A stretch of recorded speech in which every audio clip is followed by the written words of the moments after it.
Pretty. Well, dang. Oh, well. Thank you for catching that, Laura. Okay. Um, Thank you so much, Karen, for organizing this. I think it's such a great idea to have us all come together. I agree that community, well, is so important, period. But in research as well as other parts of life. And phoning a friend made me think back to this is actually, and maybe this is one of the reasons why I don't do quantitative research. My first paper in grad school with my advisor, and she was like a mixed methods researcher. Um, we did a thematic analysis and we thought, oh, but we have some interesting, quantitative data. Let's do just a little, two by two kind of analysis. And she was like, let's run it by somebody who knows more about stats before we like send it to the journal.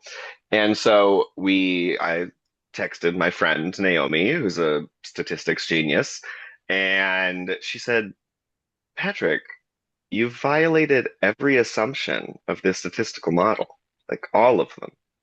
No, you can't do this. And here's this other thing you could do that would give you more information and you won't violate any assumptions. So that kind of thing, rarely are we like that far off, hopefully. But um, yeah, I was thinking as well, what you call instincts, if you wanted to get all highfalutin about it, I think we would call paradigms. They have different epistemological and ontological assumptions, quantitative and qualitative research. Epistemology being the study of how we know things, of how knowledge is created, and then ontology, the study of what is. So they have different assumptions about what is out there in the world, and then also how we can access it and how we can understand it. Um, and so, but I like the idea of instincts because it does then link it to what we end up doing. Because epistemology and ontology and paradigms sounds and is very big picture, kind of abstract philosophy of science stuff. But those get lived out in the decisions we make, the instincts we have about how we do research. When you said the kind of parlor trick, of like P.05, I appreciated that. Uh, I think, yeah, we at some point as a discipline or, decided that it was going to be zero point zero 0.05 and not zero point zero 0.04 and not zero point zero 0.06, but it could have been. And then that would, change a lot of things of what we know.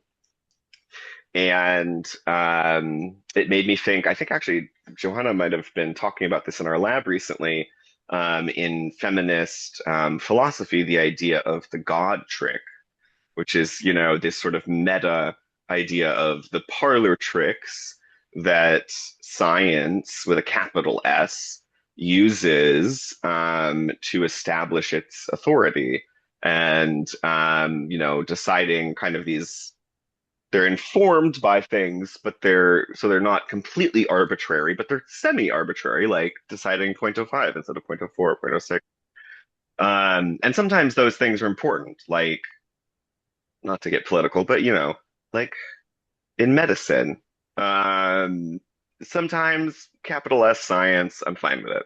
But I do think for, what we do in psychology, that there is a lot of value in both quantitative and qualitative research, and especially like digging deep into things, doing that thick description, as Clifford Geertz would call it, to get at the really subjective experiences uh, that we can't always, describe well with quantitative research.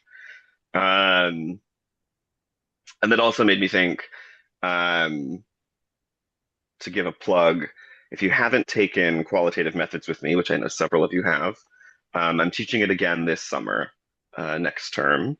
So if you want to register for that, uh, go ahead and do that. And you can talk and think about these things all semester. Yep. Yeah, but I know a lot of people on this call. Not everyone though, and I also, well, with the exception of, I guess some of the people who are like I'm doing their dissertation.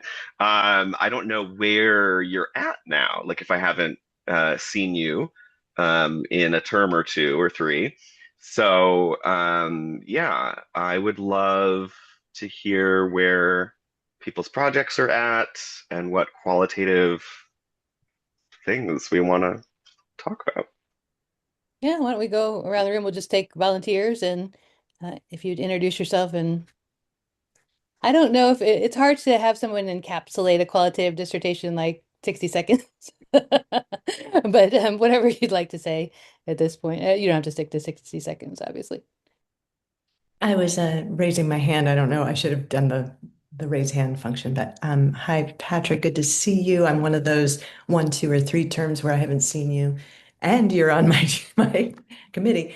It's been an interesting year and a half, but anyway, I'm here and I feel so excited, and this is so timely. Thank you for both of you coming up with this and making this happen.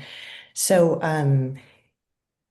yeah, so I'm here. I'm still in the proposal stage, and it's starting to take a lot more shape than it did, the very first time when I took Patrick's class. I had a different idea, and then when I started working with Karen, she helped me understand more of where I'm trying to focus. And I find that the more I get more zeroed in, the more excited I get about something. Where I am right now, I'm obviously a qualitative study. I'm a mental health coach. Um, One of the things that I've been noticing, because I see a lot of people over the last 3 years, are where people get stuck. And a lot of where they're getting stuck is, not wanting to feel emotion. That's what I work with. Is usually they start to connect more to the emotion that's coming up in the moment.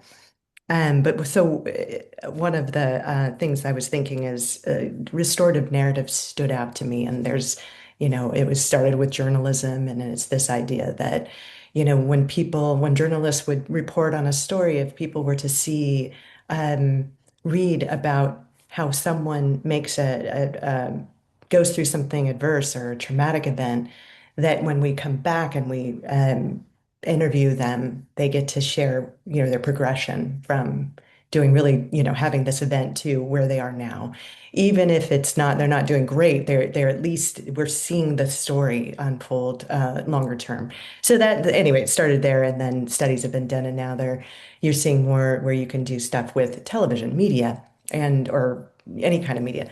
So I thought I would look at the television show from the 70s, Little House on the Prairie, as a restorative narrative. So I'm still kind of in that place of, well, how am I going to exactly tie it together but we were talking the other day about how I, there's something from my perspective. I don't want to coach these people, but I want to know if how a restorative narrative like this, Little House, certain episodes might engage people's seeing restorative narratives unfold on a show. Like, how does that affect their own story? So that's where I want to get coming to my point of the thing that was sent out. The person-centered narrative started standing out to me as something that I might want to use as my methodology. So at first it was transformative phenomenology, but I think it was going to be a little more involved, and I think I was going to have to do a little bit more personally. And I'm like, I'm trying to keep this a little simpler since I'm so far behind. So that's where I am right now. And excited to be here. I'm excited to I think it's every 2 weeks. Is that correct? Is what this is offered every two, Yeah, and if I before we understand? leave today, we'll have to figure out. I'm leaving the country at the end of the month, and so I had it scheduled for 2 weeks in a row, but then I didn't realize that next Monday is a holiday, so maybe we can figure out where to schedule the next one. Okay. Um, Yeah. so I'm going to insert a little WWPD, what would Patrick do question in here, just not to for you guys to answer it right now, but something that I'm trying to work with students with, and also working on understanding myself, which I am with all quantitative research too, because it's never ending. Um, so let's say Laura is not doing this, but let's say she was like, "Hey, participants, how has that story of, Laura overcoming something made your life better? Like how do you get from, she's not proposing that, but it's like the student sees the picture of, I think a restorative narrative can help people learn overcoming, let's say, but how do you not do in quantitative what would be a leading question like, Mhm. has this changed your life? Hmm? You know, that's how do you point them to the thing? Or in Tarani's case, like, has the show changed your life? Tell me how. No, she's not doing that either. But open the thing and let them go. That's something I'm trying to help people understand. I appreciate that. I'm not going to take any more time, but I'm hoping after hearing all this, Patrick, you'll have some interesting stuff. And of course, I want to meet with you personally, but I really appreciate this. This is going to be great. But that's the other thing. That's the challenge I'm having is the proposal. How do I write that, and not be like, this is what I think is going to happen? It's more, Because that's what we do in quantitative. Like yeah. when they watch the restorative video, they will then have lower scores on the blah blah blah. That's what we're Right. going for. Yeah, I mean, I think it's really important to point that out because we do come in with our based on our own experiences, based on the research literature that exists, our ideas about what might be going on. And there's on the kind of more personal side, I guess, there's a concept in qualitative research called bracketing, where it's sometimes really useful to like write out or get out somehow all of your own feelings about the topic, all of your own thinking about it, put it on paper or in a Word document, and you can kind of bracket it, hold it back. Um, there's often something really useful about kind of like getting it out and seeing it so that you're not putting, your own ideas onto, the way you interpret the participants, narratives or data. Um, but I think, we still in qualitative would be worried about those leading questions. And, sometimes I use that terminology too. So, um, trying to ask questions that are more like, has this, or, could you give me an example of how this show has affected you? Um, Trying to, on the one hand, not assume that it has impacted them in a particular way. Some people might even say, don't assume that it has impacted them at all. But I imagine with, the way you had been thinking the last time we talked about, finding participants and recruitment, you probably would have people who the show at least have had some impact on them. But, trying to leave it open. And of course, things are rarely completely positive or negative anyway, right? And I think that's one of the things about qualitative research that's wonderful is that we can dig into and honor the ambivalence or ambiguity or kind of neutral, or conflicting even states or feelings that people might have about a topic. Um, and one thing that we should be careful about is that, we can subtly, in the way we frame the questions, the way we interact with people, even the way like our face lights up when they say a certain thing and we're interviewing them, we can reinforce, um, particularly, with like a certain narrative. People, when we know this even from, experimental studies, when people come into the lab, um, they often have an idea of what the researcher wants to get from them. And most people want to give you what you want. And so, unless they come in with a really strong agenda, of their own perspective, they are people can be kind of easily influenced in these subtle ways, led in a particular direction.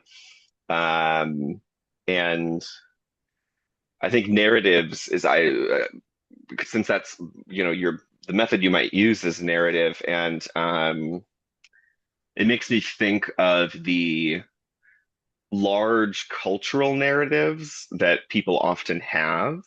There are, swaths of research that have looked at um, the common like life narrative arcs that people describe, right? A common one is things out start out pretty good, they get really rough, and then we overcome it.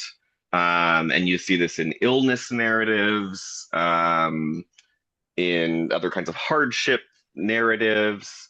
Um, and I think it's also, this is also culturally bound. It makes me think of, I really like the psychologist Dan McAdams' Mhm. work on life Redemptive. narrative. Yes, yes, Thank you. yes. Karen just told me that I the was other saying day. that to her and I was like, oh, it's the R word. Redemptive Redemptive. narratives. Yeah. Yeah, and also, I mean, it's just a great. I love the book where he looks at like all of these American figures from like Benjamin Franklin to Oprah, and like, looks at how they have these similar structures in their lives, and um, and the Americanness often of that sort of individual redemptive narrative. I think the in the Five Ways of Doing Qualitative Analysis book, um, is also really interesting. Ruth Ellen Josselson, who's now a faculty emerita in clinical here at Fielding, um, her analysis, looks at the narrative that the student tells of having this illness that prevents her from being able to perform her like opera career, and then how she like overcomes that, and it's kind of individualistic. Um,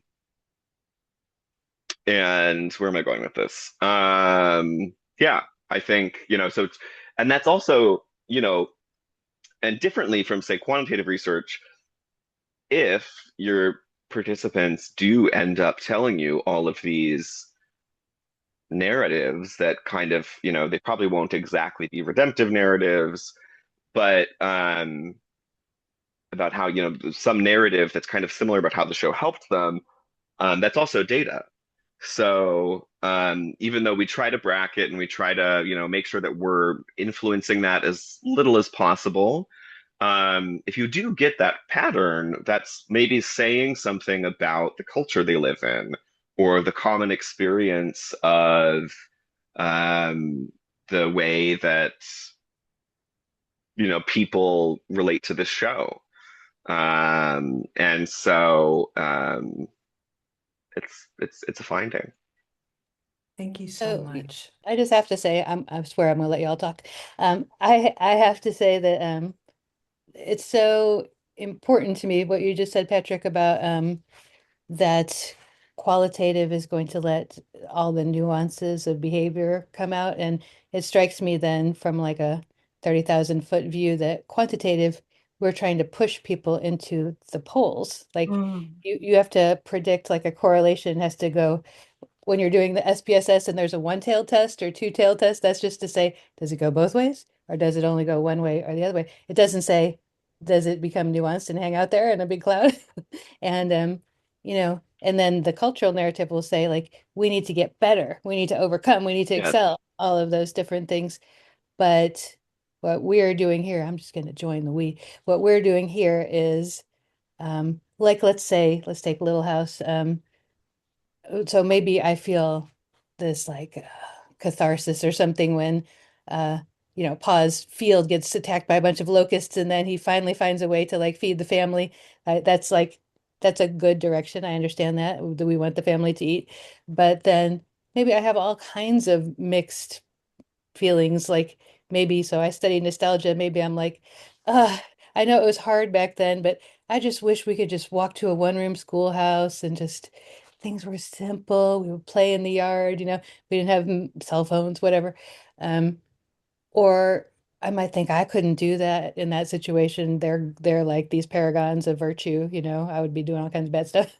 So there could be like all of these feelings about it, but we might in quantitative especially just lead them to how how good do you feel about this redemption, or it's only like the polls. We're just looking for the polls. So it's like we're trying to find and hold the idea of ambiguity, that things aren't just bad or good. That's so simplistic about the entire human condition. So I think I'm just going to become a qualitative researcher. I'm like 3 minutes into this. I'm like, what have I been doing with my life until this point? I mean, I think it's sometimes really useful to look at the patterning of the polls or to group people, like if you use a Likert scale, the lower end, the middle, the higher end, and do an analysis over large numbers, those they're important. But but one of the things that I love about qualitative is being able to look at like who's really on that border between these two artificially constructed categories. Um, who we lump into one or the other, or maybe we throw them out as an outlier, but like what is their experience? What's going on there? Hmm. And who else of the rest of us is not admitting that experience? I'm just going off Yeah. on my own thing here. Um, all right. I'll be more quiet. I'm just as excited as y'all about this whole thing. So I'm here to learn. All right, I'll who wants to jump go? in Go next. ahead. I just want to make a comment on what you both said is so good, so good, so many good things. What I like is finding out, Patrick, you used the word assumption. So we've been guinea pigs in these surveys too. And it's uncovering the thought process of, oh, I have to decide. What is that thought process that's going on before you pick the one side or the other of the spectrum?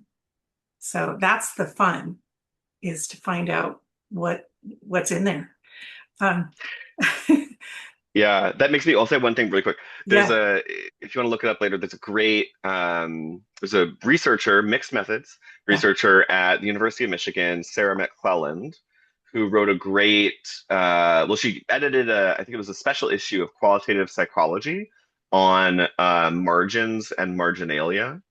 And she looked at like the things that people like wrote in the margins of say like quantitative surveys being like, well, I chose Oh, this I number, saw but that. That's yeah, so it was great. good. Yes, everybody listen to him. That's so good. I love it. Well, obviously, I love all this and you as well. I'll be quick because we have a lot of people. I like to see that everyone can talk. So I will talk a little bit fast and say, Karen is my chair. Patrick is my methodologist. Thank you, Zeus.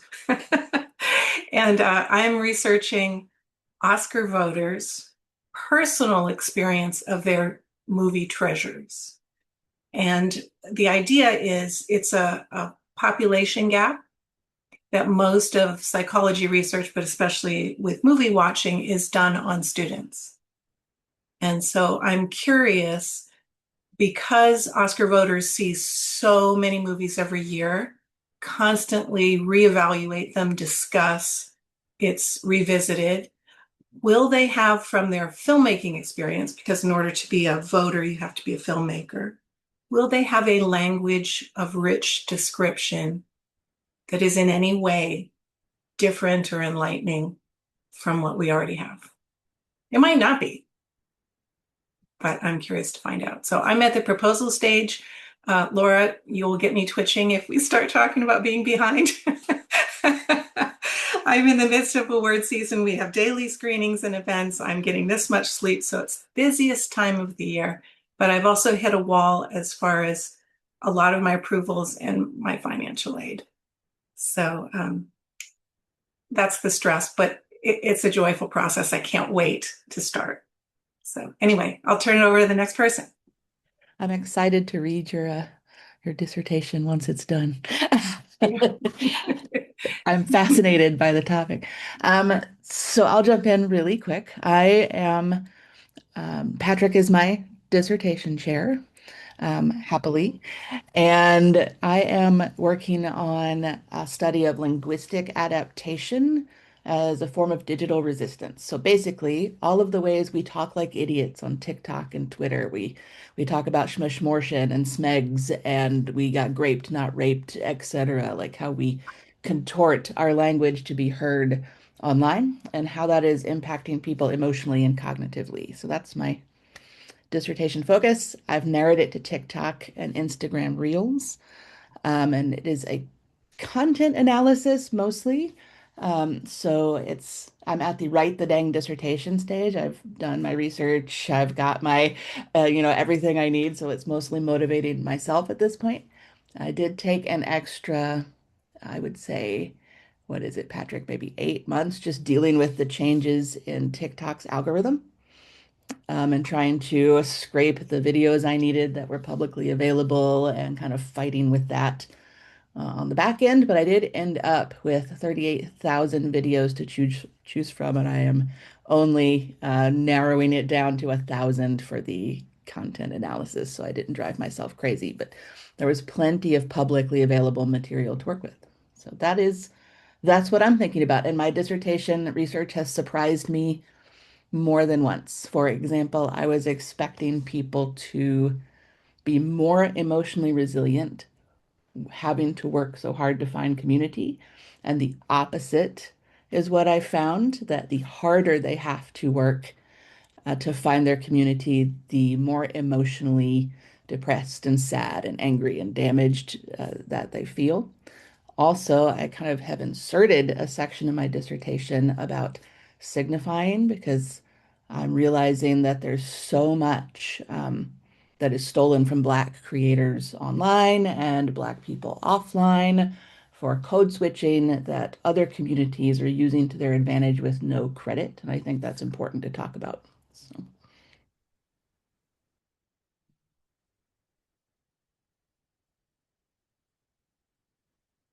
Well, I'll go after Leslie.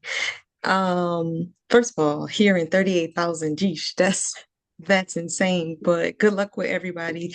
I'm Tarani. I am a licensed therapist here in New Orleans, and so my dissertation is qualitative because I've always become very comfortable with like the interviewing and filling out the middle part of what people's stories are really about. And so from like my practice, I saw people having reactions with media. And so, particularly like working with Black clients and having negative reactions with mainstream media, but positive reactions when it was like Black oriented. So, my study is on Black women's experiences in predominantly white workspaces and their feelings about the vocational images of Black women on the show Insecure. And that's it. And I'm just still trying to figure out chapter two. One and three, I feel real confident about. And it's just been kind of like what Laura was saying. My topic was kind of everywhere until a few meetings with Karen and then with Patrick. I was able to kind of zero in on what I was exactly looking at without putting myself into the question.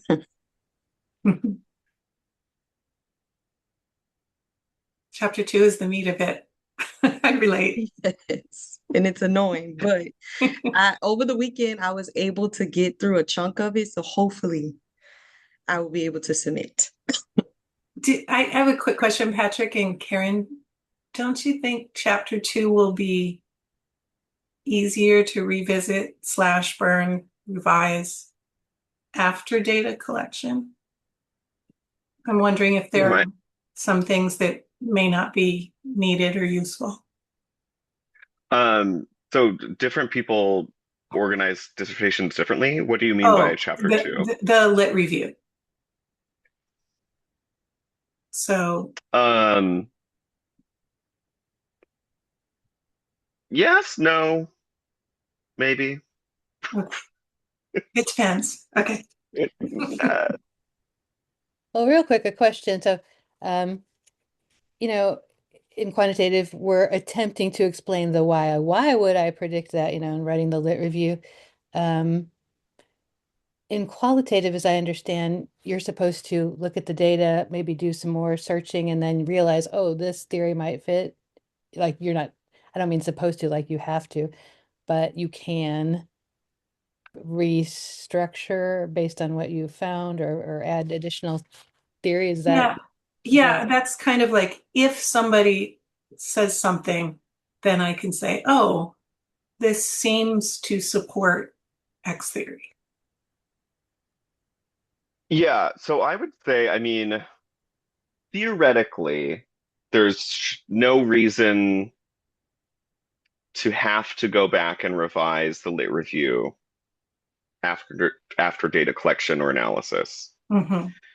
Those kinds of moments where you're like, oh, this theory really fits, and I hadn't thought about it before, I would say could go more in the results or the Yes, discussion. discussion. Okay, good. Okay. Yeah, Because if you didn't think of it before, if it wasn't informing the project, it doesn't have to go in the lit review. got it. But it is, qualitative research is a much more recursive process where you loop back and the things that you find inform the way you're thinking, maybe the questions you ask to the next participant. It also depends on how the study is designed. So some, you know, studies that are closer in paradigm, instinct, or epistemology to quantitative research say often, a lot of like medical studies will now have a qualitative component in addition to all the quantitative stuff. And with those, they'll often have, a set qualitative survey. They ask the same exact questions to the participants, even if they realize halfway through the study that the questions are phrased terribly, they still keep asking them. And it doesn't like feed back into the process of doing the research as much. Most of the stuff that we do, what our students seem to do, is a little more fluid, but it is a spectrum. And and then with the sort of difference between, and this would be, if you're going to write in a paper for theory of psychology, inductive versus deductive reasoning based on the data, you can in qualitative research, we lean more into the inductive side, quantitative to the deductive, where in deductive you have a hypothesis, um, and you deduce whether it's right or wrong based on the data that you find. In qualitative, we're more like based on the data, I'm going to induce, create construct this theory based on what I found. And that's very clear, say, for example, in grounded theory approaches, which explicitly try to completely bracket all of your kind of existing knowledge about a topic and build the theory from the ground up based on the data. And that's why it's called grounded theory. Um, that said, even grounded theory researchers acknowledge that you can't completely hold everything back. And on the other end of the spectrum in qualitative research would be more politically often or theoretically kind of informed approaches, say like discourse analysis at a macro or Foucauldian or critical discourse analysis, where you might say, I'm going to look at all of these newspaper articles or TV shows or interviews, and I'm going to look at them with an explicitly Marxist feminist lens, looking at how patriarchal ideas about men and women's power and the workplace and economic, assumptions are built into the things people are saying. And I'm looking for that, and kind of using that as a lens to interpret what people are saying, um, or what is being said. So it's kind of a spectrum, and I would say thematic analysis and narrative analysis are kind of more in the middle, with grounded theory on the more solidly inductive side, and discourse analysis, especially like macro discourse analysis, as opposed to which micro discourse analysis would be um, approaches more like that are called conversation analysis or discursive psychology, which is confusingly a different thing than discourse analysis writ whole.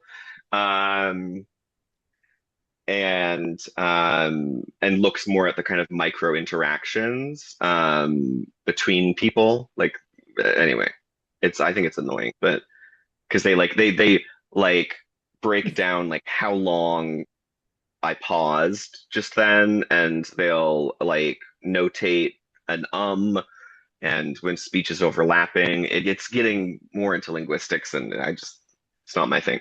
But it's really interesting study sometimes. Yeah, we know what you meant by that pause.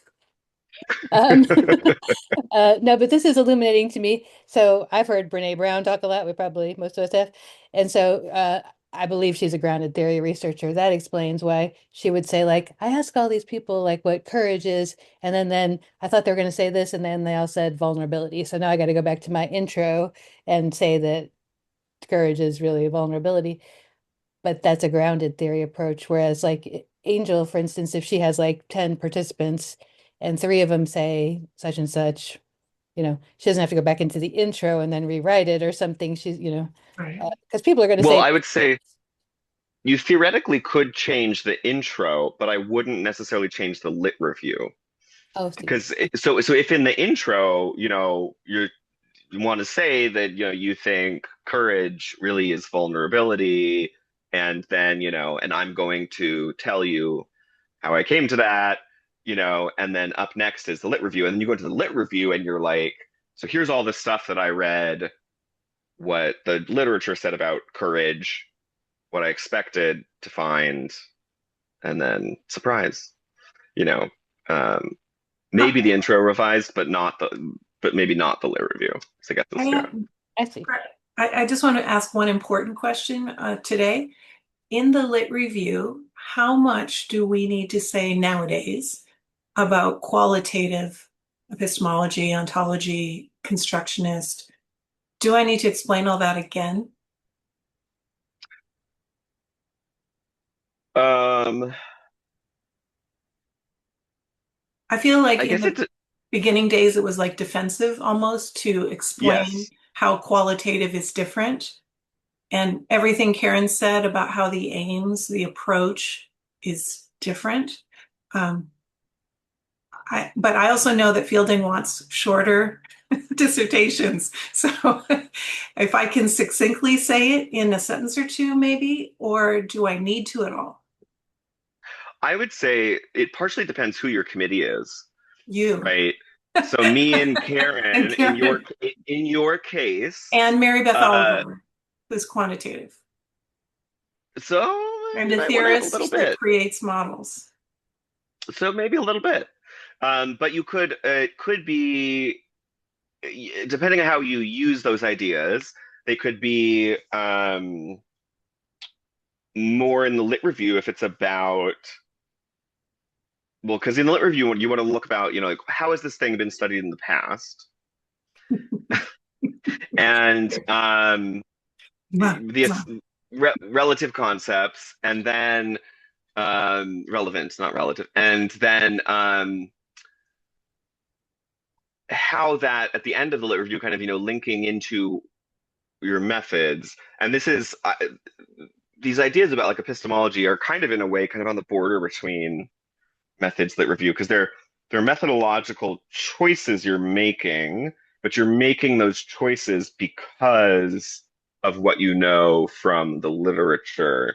You're saying, I'm going to use this constructionist, subjective, qualitative approach with a blah, blah, blah epistemology because I think that that's going to give me the kind of data I want, these like rich descriptions, which is going to help me build the theory in a particular way, so on and so forth. So you might want to use it to explain why you've made those choices, especially if you anticipate that depending on who your committee is or what journal you might submit the article to or something, that people would ask themselves, why did Angel do it this way? As opposed to if, me and Karen might go, what other way would you do it?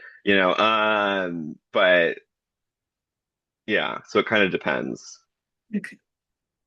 But I don't think you need to give me, Karen, or Mary Beth Oliver a philosophy treatise inside your dissertation about Thank you. qualitative research. Yeah. I have a quick question. I think my struggle with the lit review is because I've always thought like the lit review is like like how Angel said, the meat of everything. So I'm putting a lot of weight on it. When do you know it's just enough in the lit review? Like when do you know to stop? That is the perennial question. And in life One in could spend, general, when do you know when to stop? When is enough I is mean, enough? Here, Karen.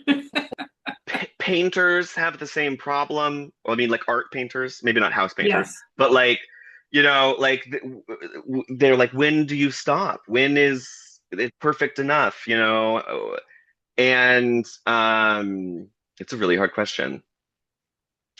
But I would say, I guess for me, I think of the meat of a qualitative dissertation being the results and discussion.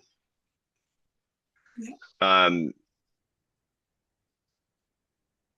the lit review is very important, but um, what I think a qualitative dissertation contributes to the field is the richness of the data and your analyses of that data. And then in discussion, what that means for the world, for that topic, the way it's studied. Um, but yeah, Oh, that makes sense. And what Karen was putting in there, I think maybe as qualitative shift in my mind to like the meat and the bones is the results and the discussion and not putting so much weight, not dismissing it, but not putting too much weight in the lit review. That kind of helped me out a little bit. It's kind of like if you really, really wanted someone to understand what you were talking about, like how a television show can help people grapple with their own experience of, like you were telling me that people online had been saying, I was a Black woman in a predominantly white workplace and I didn't have the words to express these things that I'm experiencing in this show. I keep rewatching it because it helps me uh, understand other people are experiencing this, all of the things. Um, by the way, my version of that is Riot Women, which if you're over 50, you should watch right now. But it just understand no matter so you please yourself because you tell yourself what would you need to know about what we already know. Like there's been quantitative studies about representation in media and what are some of the gists of that and give like if I've never read any psychology, what's the context here? Just hit the highlights, but just know that the positive outcome is not that everyone who reads your paper has no comments or critiques because right. they will, so you cannot like fix it. You can't make it perfect so that no one will be like nothing to say because we're all opinionated and people have stuff to say. Yeah. No, It that's also so made me think, so this is almost a crossover between Tirani and Angel's projects. So I went with a friend last night and I saw a movie from the 90s in the theaters. It's called Safe. And it was so thought-provoking. And also, so this friend of mine, she's like more of like a movie person. And so like watching movies with her, like I do end up describing things in a different way. I'm like, oh, the way the lighting was, like something I wouldn't have thought of 10 years ago, right? And but one of the things was, I guess, the movie was kind of about, I don't know, see, this is so even like probably controversial to say. I guess it's about kind of like that psychosomatic illness or about, and I was thinking about how it made me think so much watching it. And then I also had a friend who I was like, she would have a completely different experience of watching this. I think she might think it was offensive. whereas I think it's thoughtful and touching, and the way that like these representations can play such different roles and provoke different thoughts based on how you identify, or I don't know. I just that was making me think that because it was such a fascinating movie. That's true. People come out of every movie I do, and I stand at the door for a quick, thumbs up, thumbs down, but I really don't care if they like it or not. What I'm interested in is I guess the quantitative word would be why, which we try to Mm, avoid saying because that will give you a very precise answer as the person struggles. But if someone says, I love that movie, that was me up there, and other people come out and be like, what are you nuts? And I hear them talk about their experiences and what they're connecting with. That's the richness that we're going for, is what does it mean to you? So when Karen came up with the word treasures for movies, hmm. that's beautiful. That's specific in a way that is emotional. Emotions are mushy, Yeah. a little afraid Oh, of the edges. Yeah. yeah. This is also a really unformed thought, but I was thinking when you were speaking before, Tirani, about being a therapist, and I think there is often a lot of synchronous or not, connection between clinical work and qualitative approaches because we're often interviewing people. And, in both, you're often looking for the ambivalence or the ambiguity or the really complex or rich, things that people go through. And I was thinking that sometimes media can also function as kind of like projective tests, Mhm. like that this film that I saw, in a way, you could almost treat it as a Rorschach test.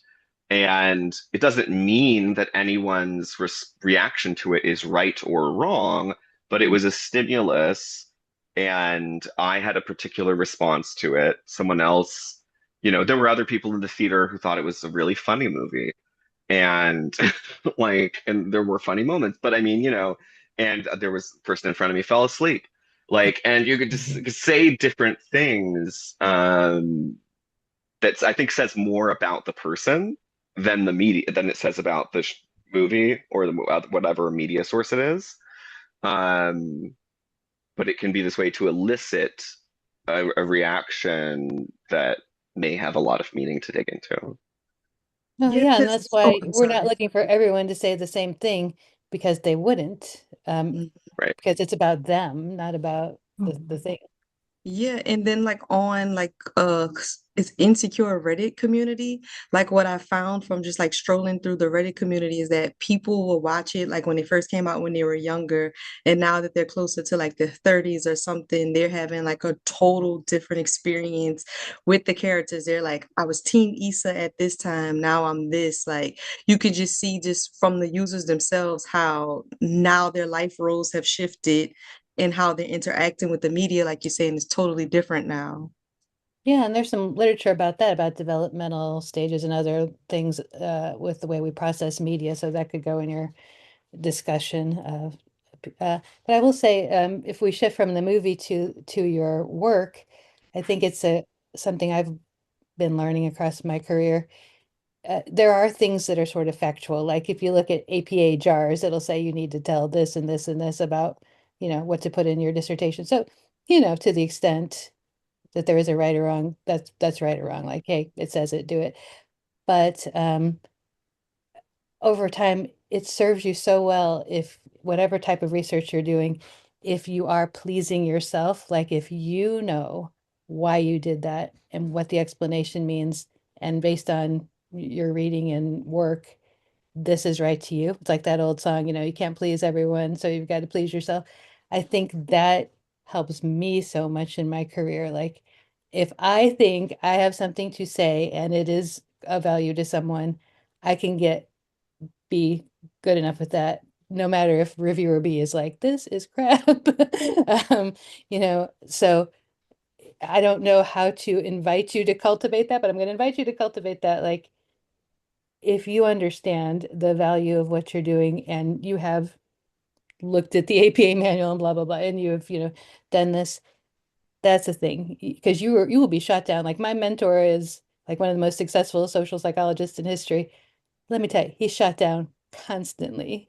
Um, Everyone has to have their place, but I think it's really important to for you to understand the value of your work, and no matter Mm. what you get back. I mean, you go through the whole stages of grief, like, you know, or like those people are idiots. Yes. And how like there's all feelings, they come up with reviews, or your committee members. I understand, like, hate me on certain days, whatever, like, God, I'm so mad at Karen. She's so blah blah blah blah blah.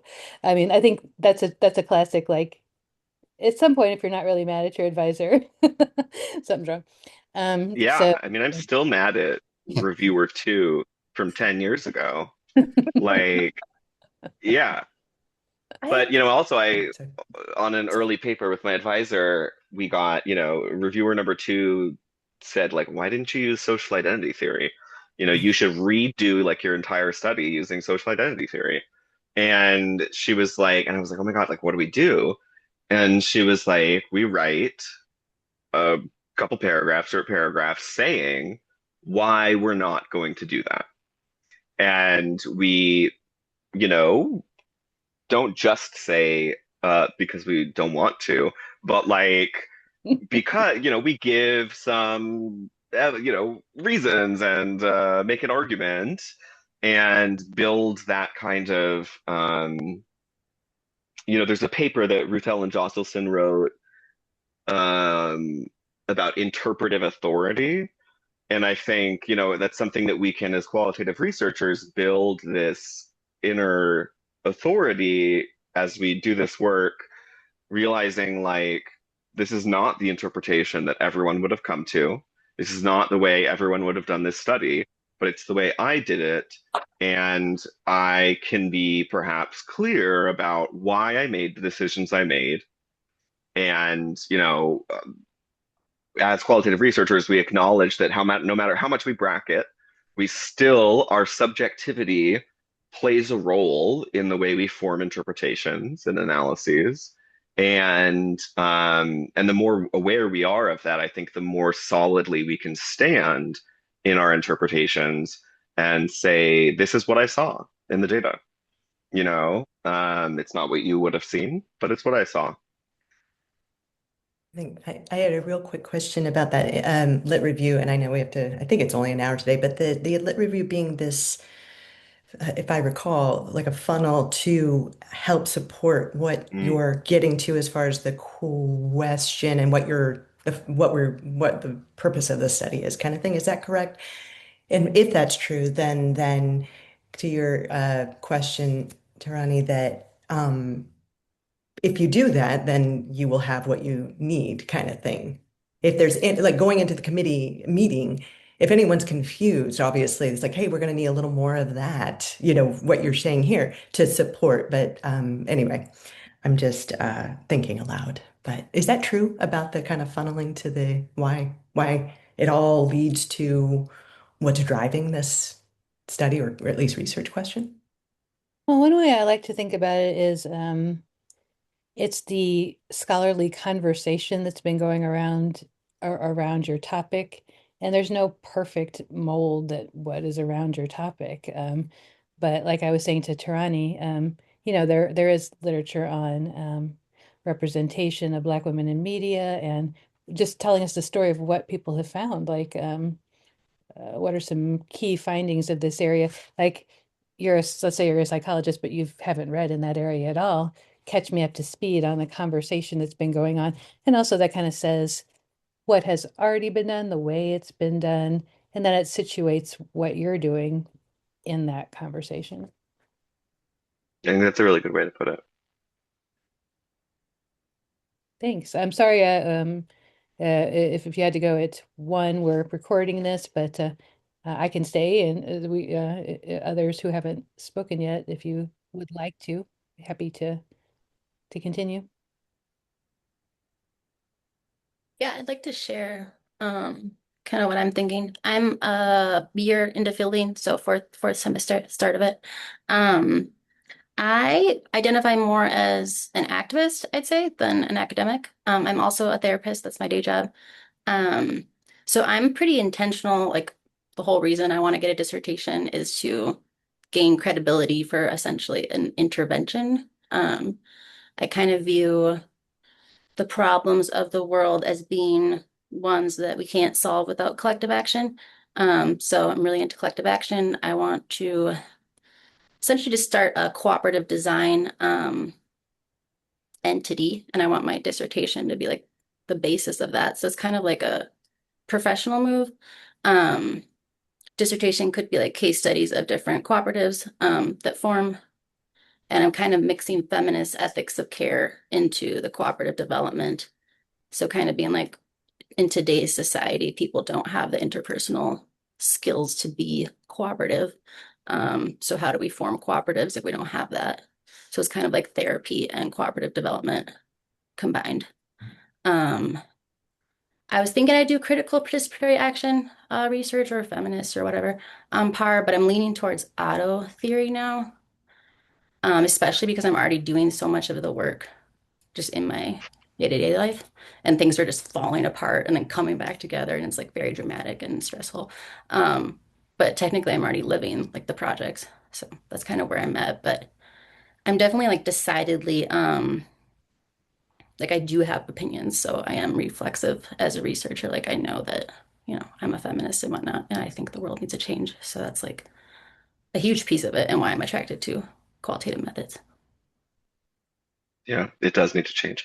Um, and um, that makes me think that participatory action research we haven't talked about much yet, but is it has, the epistemology and ontology, I think, of qualitative methods, and so it's grouped with qualitative methods usually.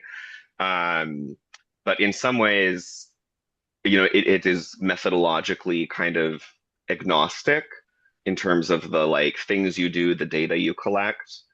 But the epistemology and ontology, the paradigm is qualitative. And I don't know if I've mentioned this before, but my one of my advisors in grad school, she does PAR a lot, and she was a student of Morton Deutsch, who was a student of Kurt Lewin, who's kind of considered the father of American social psychology. And he developed this, back then he was doing it quantitatively, method of action research where he would investigate some social problem like integration in housing or whatever, and use the results and the things he was finding to intervene in that social problem. And I think I really appreciate that approach. And it um, and there was something else I was going to say that I forgot. So I have like 20 post-it notes around my laptop from all the suggestions today. I do know there's a lot of, or several PAR researchers at Fielding, not really in the media psych program. yeah, in School for Leadership Studies, there's Melissa Rivera, who's been part of a number of influential PAR projects, and some with psychologists. I forget what her degree is in, but she doesn't teach in the psychology program here. Um, yeah. I'm gonna find this on my computer, but the flyer that Lauren Mitzak sent out when she hosted the qualitative research Oh, yeah. seminar, there was definitely an action researcher in that. Yes. There's a links to all the videos. Yes. Uh, I think I saved the flyer. Do you want me to send it to you? yes, please, and I'll send it to everybody. Thank you.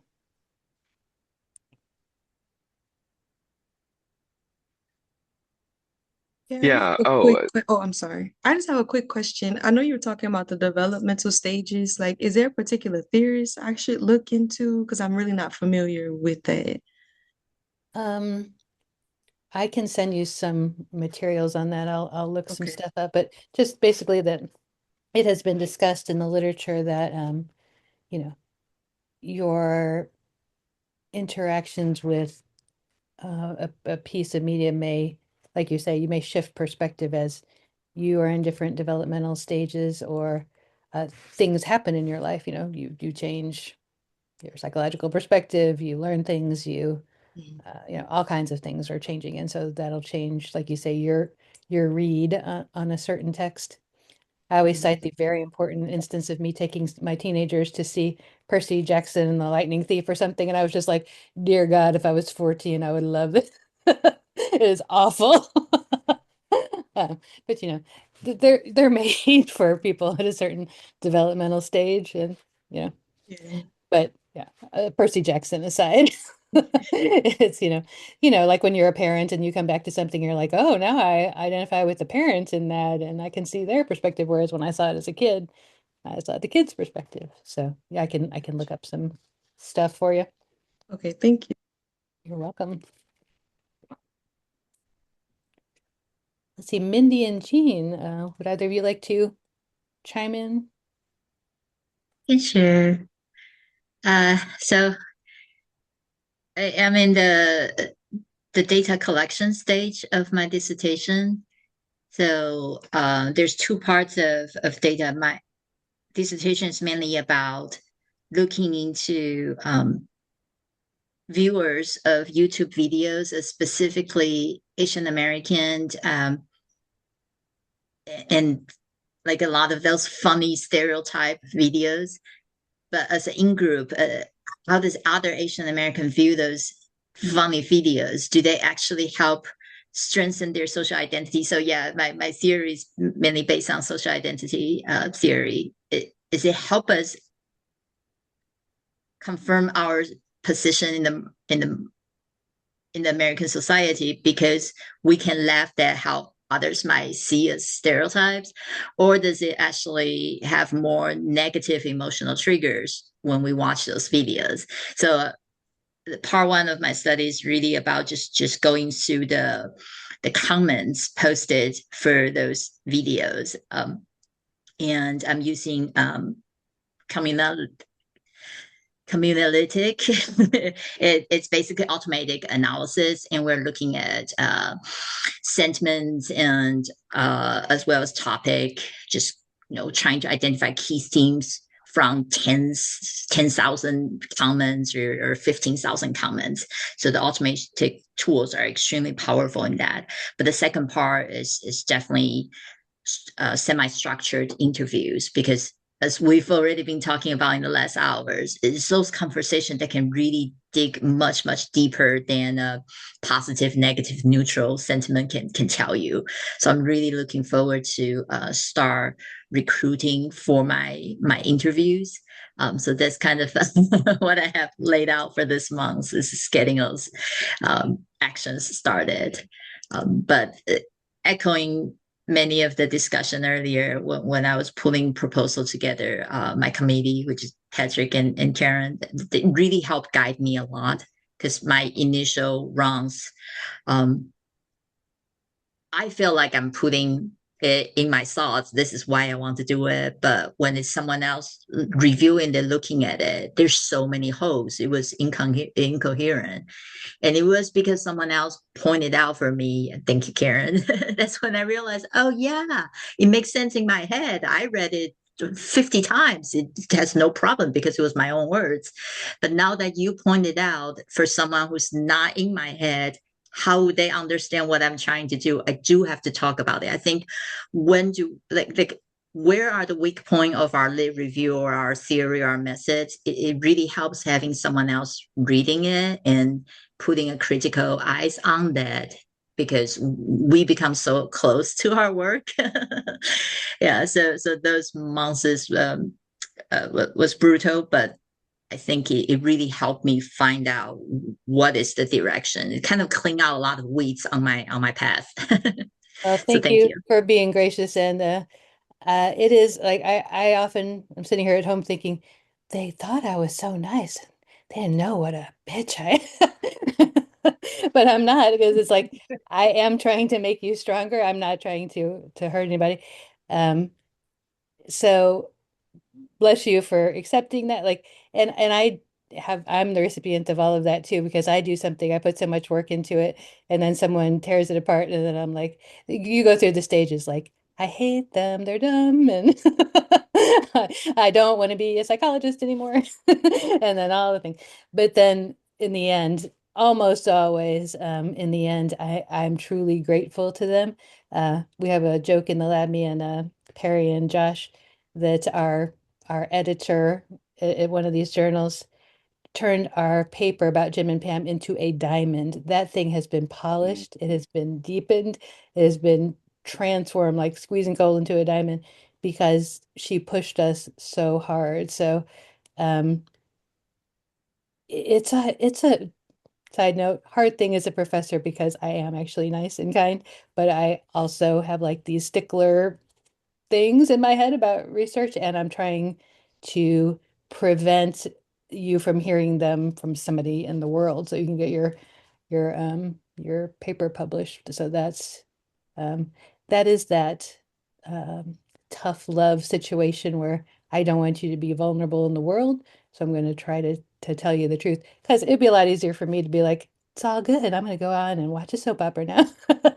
Like, no comment. But just so you know, thank you for taking that graciously. And I, believe me, know what it's like. I'm invited to take criticism graciously on a regular basis. So,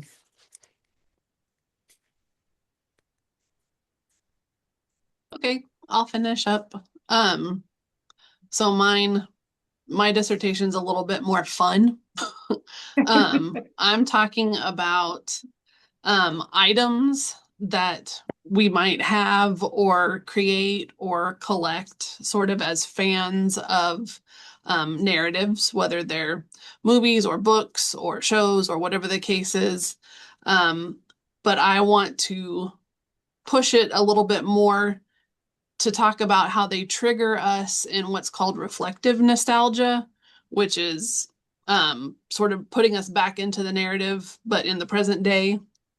And do we engage with that item to go back because it makes us feel good, because it's part of our identity? Why are we interacting with it the way we do?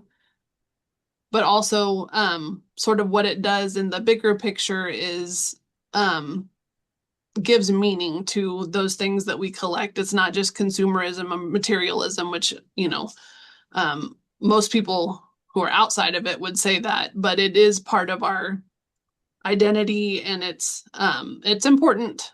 And just looking at how people look at those objects that they've created or gathered or whatever the case is, curated in some way, um, and what the meaning is for them and how they interact with it. It's I'm working on a better elevator pitch. um, what I need to focus a little bit more on, do I need to talk about identity or purely reflective nostalgia, or um and I think that'll help sort of focus where I'm going with that. But it's these items are important to the people that have them. So how are they important and what do they mean to them? yeah, fan objects, merch, Mm-hmm. action figures, t-shirts, Uh-huh. Star the whole Trek thing. mugs. Right. Uh, And we all have these things.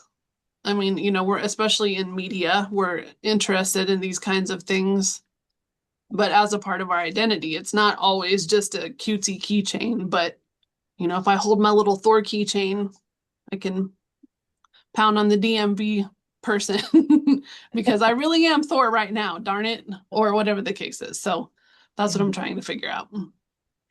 Well, and that reminds me, fan objects could give rise to so many different things. Like, Mm-hmm. we're getting at the richness of it. So it could remind you of Chris Helmsworth, or it could remind you of like hitting somebody with a hammer or whatever, or just the fun of the movies.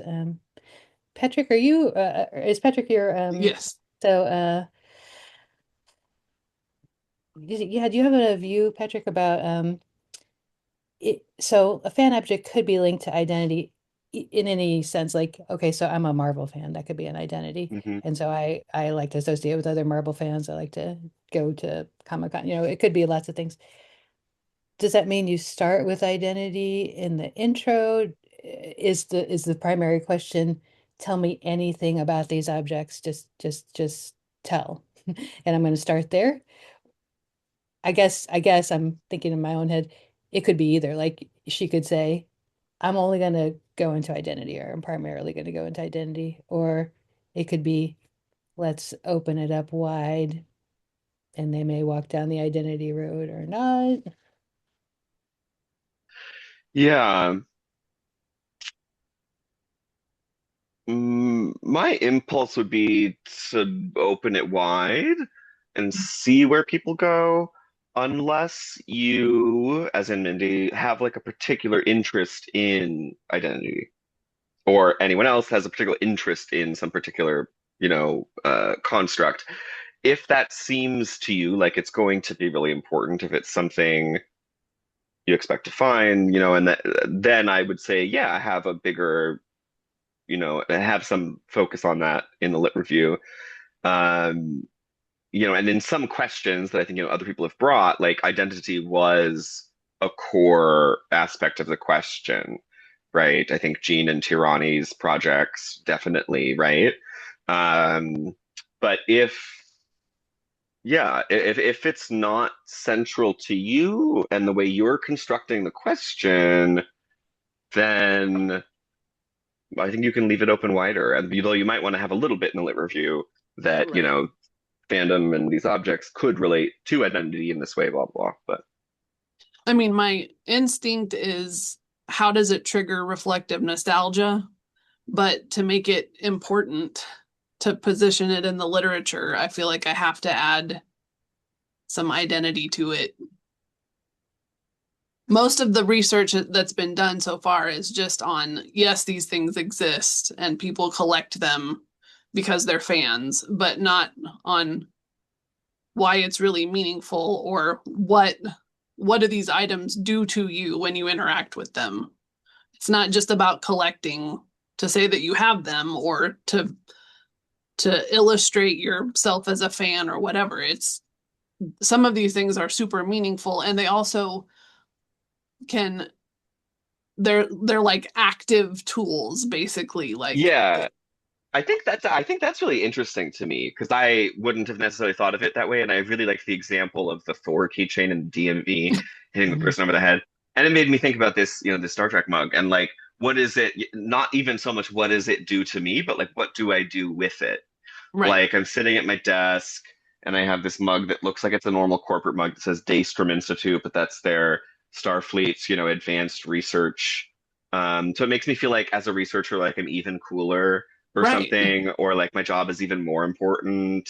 So like there's something I do with it. So and I would be it personally, and this is not my dissertation, interested in what people do with them. Yeah. I think that's a really interesting question. Is it That's where I'm almost more interested. is it almost a tool for like your representation? Um, Yeah. I mean, and having that inside knowledge about that particular show, it's not just generic Star Trek. It's you have Right. to And in you have to fact, really know. people see this and they have no idea what it is. Like Right. it just And looks you're like some like, research ha ha institute. ha. How'd Leave you Yeah, get me that be. job exactly. at the Daystrom Institute? That's amazing. Uh-huh. Um, So, yeah, yeah. I do think like you can explore a little bit. For instance, people hear some things about identity because identity can be so many different things. Like Mhm. I always have some doodads within my grasp. So there's a Wonder Woman doll that Mhm. Lee gave me. To me, that means like excellence, woo! But Wonder Woman is like everyone knows who Wonder Woman is. Don Grant gave me this for my birthday. This is Paul Stanley of Kiss. So I admire him because he never wore a shirt for like an amazing amount of time. But this is not it. Like I don't think I'm in Kiss, or this is more for fun for me. Yeah.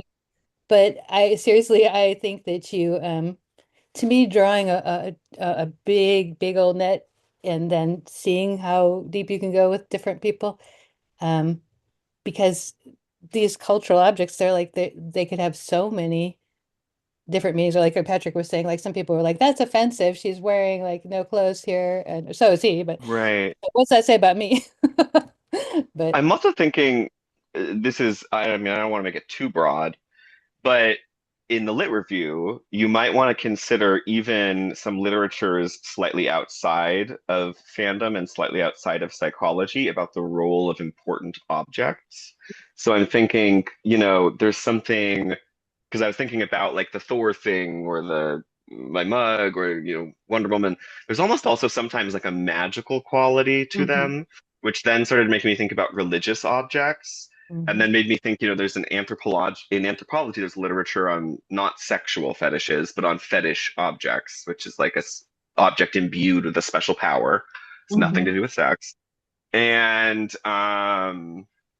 that might be interesting to just like dip your toe into for a Mhm. paragraph or two. Just Yeah. it on the, because that field has it probably in like anthropology and maybe religious studies, and maybe cultural studies too, actually, um, explored the role of important special objects.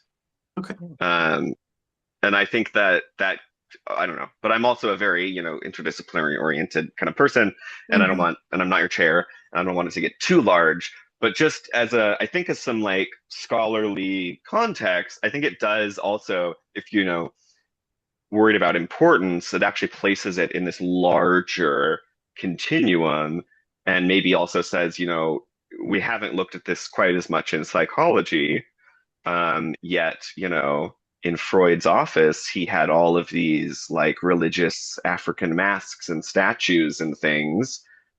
Anyway, but like these Yeah. special, objects. He said they were buried and he was trying to unearth, the unconscious mind. So that was his, but I'm sure there's lots and lots of things he also thought. But yeah, so I once wrote an intro to a paper that was very interdisciplinary, and one of my reviewers literally said, "This is unreadable." I'm still mad. But I took the point being that they wanted me to do a psychology lit review where I got straight to the point and Mhm. not go down to the different roads of cultural studies, blah, blah, blah. But still, uh, I don't think most people would raise an objection to saying, "Hey, let's look at the big picture here." All the people who look at objects in this way, they're like, yes, Yeah, crucifixes and all kinds of Lucky icons. Rabbit's foot. Mhm. Well, You know, especially, so sorry, Patrick, uh, go. You I was go. gonna say really quick, and then Laura, sorry, because I'll forget. Um, you could like if you were dealing with an editor or a chair who didn't really want that much, say like in a lit review or to go too broad, you could just have like a paragraph in the intro. There's like a single, a couple lines, anthro here, these other things, just to give it a little context, and you don't have to go too deep. But anyway, Laura. I was just thinking about that. What you're saying is because the qualitative, the data comes up and the data comes up, we don't know. We don't know. So obviously you can go back and go, oh, someone said something about this cultural and throw it in. But I think what you're saying, it's important to think along those lines because that's going to inform our questions, correct? Or the way we, not every question, not, hey, do you look at this as a not a leading, but we're holding, if I understand this qualitative idea of let the data, kind of come up, I guess if you're doing grounded theory, but that it's we don't know what's gonna emerge. And that's the beauty of this. And why we're going to be writing 5,000 words, but I mean, or, pages of stuff, but there's so much richness in the experience of someone's, how they relate to this may not fall under what we think it's going to be. Anyway, that's what I got inspired by what you're saying. In my mind, first of all, Mindy's dissertation, I can think of few things that I think could go in so many deep directions with people. And also, in my ideal of a scholar, it is, let's say that I'm Indian, I'm going to be like, okay, I'm going to get into these fetish items, these cultural, these objects that evoke a story world. And I'm going to spend my whole career doing that. I think I need to know what anthropologists are saying about it. I mean, that is the story. It's not just who, like, I'm in the lab, but it's quantitative, like, I'm going to show you an object and then you're going to have a reaction. Like, I need to know everything. I need to know it all about how these different points of view explored that thing. And that lets you go out into like oh, like I might have, like you were talking about Thor, like I might have something that's almost like a lucky charm for me. I need to have my icon here with me, or you know, I could be talking to Elizabeth Bennet from Pride and Prejudice, or whatever. It's I have like a little pin that says "I love Darcy" on it from the Jane Austen Museum in Bath, England. Um, but it's those little things that also tell other people like, oh, I know those worlds, and and I want to play in those worlds too, and I want to talk to you about it. So it's it's so much. It also gets me back to people commenting on therapy and like deep intimate relationships like that, where if you if you just started to talk to me about my fan objects, it would really start fun, and it would start out there. But then if I were talking to Tarani, my therapist, I might be like, oh, I'm gonna tell you some stuff about my experience being a woman, and like in Wonder Woman, and that was, sorry, that was Paul. Wonder Woman. And like exploring like all the meanings of that, and all the frustrations, and all the everything.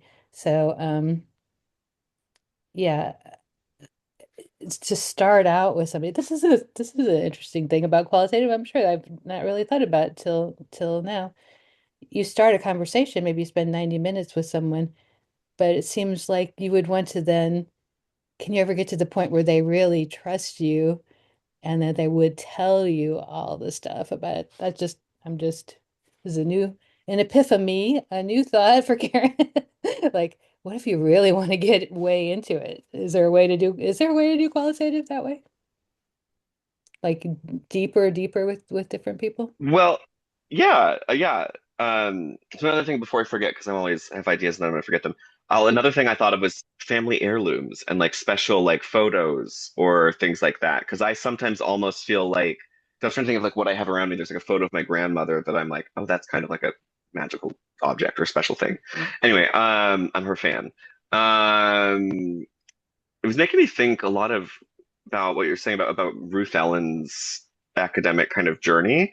She was at Harvard, and forget. I guess she was studying clinical psychology, or maybe to be an experimental psychologist originally. And then she started reading. She got really into literature, and she was reading all these novels. And she thought that she was like, I feel like the novels are communicating like psychological richness and subjectivity better than anything in psychology. And Amen to that's why that. she became a qualitative researcher.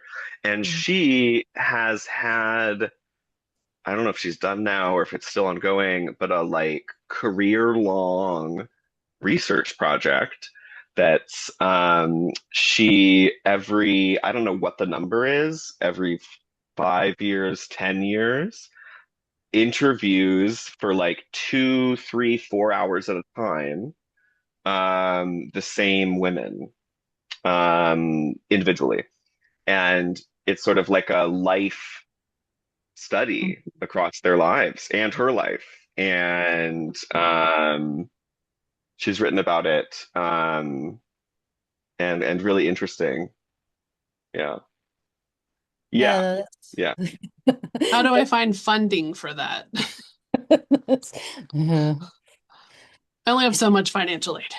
I was thinking about something when Mindy started talking, like about losing like the objects too, because I had something that Mm. I was really attached to, and I didn't know I was attached to. I just put it on every day, and then I lost it, and I felt like, oh, my world was rocked, right? So when you were talking about like the fan objects, I was also thinking about like what happens when you lose it or rebuying it, and what does that feel like too, because you don't realize how attached you get to something until you can't find it. So I thought about that, and I thought about when kids like I think my algorithm is like very sappy and sad, but like when kids are like going through like chronic illnesses and they have on like the Superman outfit or something, and what it does for them, like all of those things was like coming to my mind as you like talked about fan objects. I think this could be such an amazing career, Mindy, and funding. I don't know. I have to get people who want to volunteer to tell you about their stuff, which I have found sometimes you hit a vein of gold, and you have people who just really want to talk Yeah, to you about it. yeah. You locate them. I'm excited for you, Mindy, because it is. It's like so. broad and deep, so many different perspectives on it, and I'm sure it changes, Every time I talk about it, it changes. And so how do I put that into an APA formatted paper? I'm an I, MLA person. This is difficult. yeah, and I know it's not the most pleasant thing, but at least it is the structure is spelled out with APA, like, Yeah. and we can talk in other weeks about different parts of what goes in there. But I would say with every dissertation, like you can't do it all in one project, and so Right. uh, start somewhere, do it, Yep. make it good enough. Definitely that's one of my philosophies too. Like I always just say 80%. I don't know what the number is, but like if 80% is done and I've said something, I'm going to go on because it's never going to be like there's no such thing as bulletproof. Right. Hashtag Brene Brown. Be vulnerable because you are, whether you choose to or not. Yeah. Yeah. You just have to find a point where you cut it. Yep. And it's more of an art than a science. Sometimes it's because the university says you have to graduate this term. Like, you know, that may or may not have happened to me. Um, you know, or you're applying for a job or whatever. So yeah. Yeah. I can't wait to see it. So take each step. So I know we're it's more than an hour and a half here.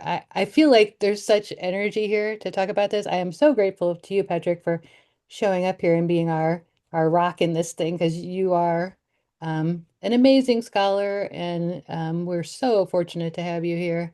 And thank each of you for coming and sharing in community like this. There's so many different things you guys could share with each other, the bits of the journey that you're trying to piece together to make this thing happen. And it's a giant process.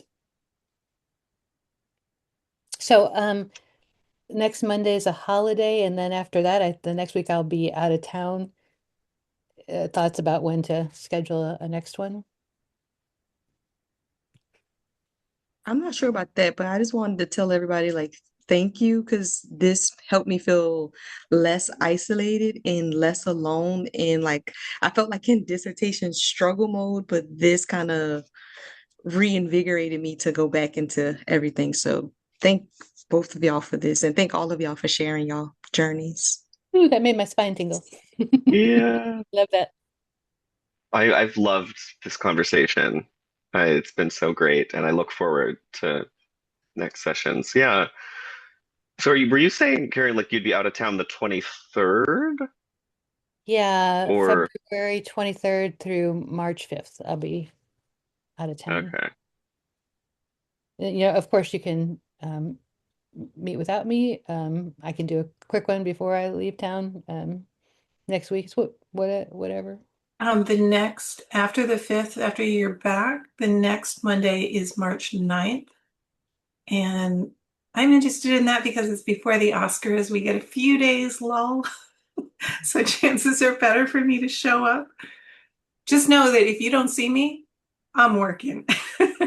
But I want to be here because this, like Patrick said, this is fun for me. This is what lights me up. And Karen, we want you here.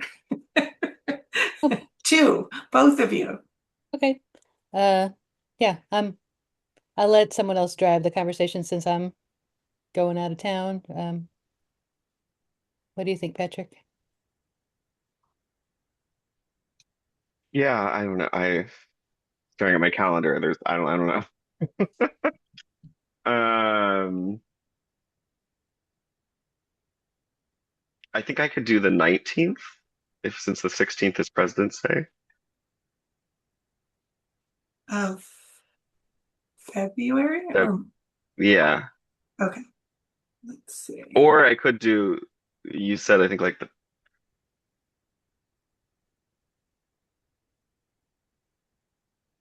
I could also do the 23rd, even though Karen wouldn't be here, but I think it's even better if we're all together. So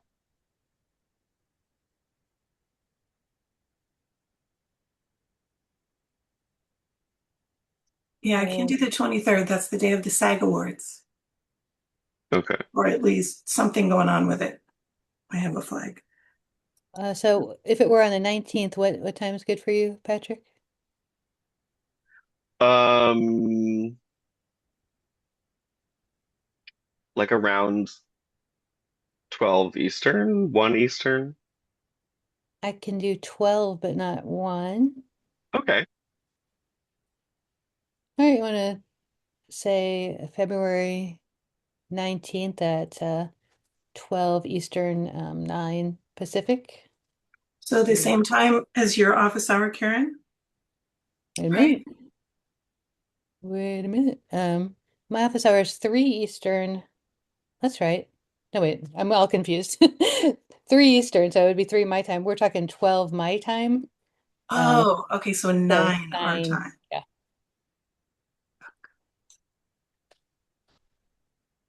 All right, let's do that, and then we can either go back to Mondays or we'll figure it out for March. Uh, Thank you so much. This was such a intellectually stimulating, and it makes me feel really good to know that you guys are connected with each other too. It's so important. yeah. All right. Well, we'll see you. We'll send out an invitation and we'll see who those of us who can make it on the 19th. Great. All right. Thank you. Thank See you you. all then. Bye. Bye. Bye. Have a good one, everyone. Bye.